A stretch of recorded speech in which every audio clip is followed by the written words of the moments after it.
So we both grew up in Qatar all of our lives. We were born and raised over there.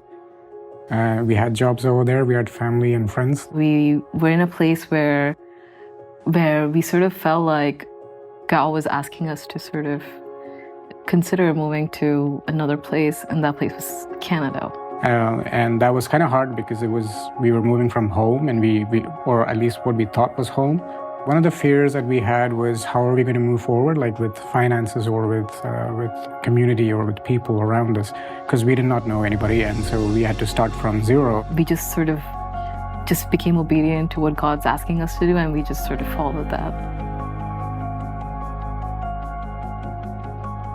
Soon after we moved to Canada, I just sort of like lost my voice. I lost myself, and I didn't know how to find myself again because I wasn't able to do the things that I used to do, like, you know, hanging out with friends or hosting people and just talking to people and building those friendships.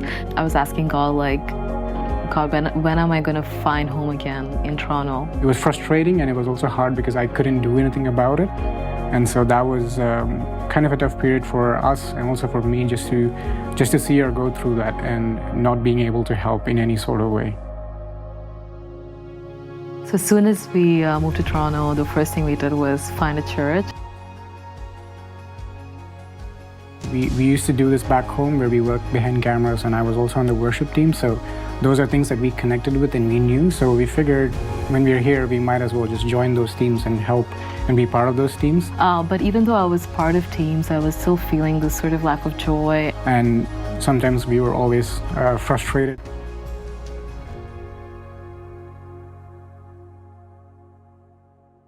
It was always coming back to being consistent and being obedient regardless of us, just to die to ourselves and just do it for the people around you. Through that consistency and obedience to God, we were able to sort of feel the joy again.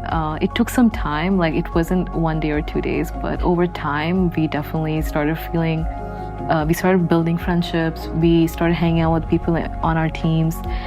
We had some of our team members come check on us, and then we were able to like eventually build friendships and community. So ever since we moved to Canada, we've been blessed with finances, blessed with jobs, blessed with community, blessed with a church, great people to hang out with, and more than ever, in the last 2 months, we were able to buy our first house in Toronto. So God's been wonderful, and it's just a testimony of how God is faithful when we put God first in our lives.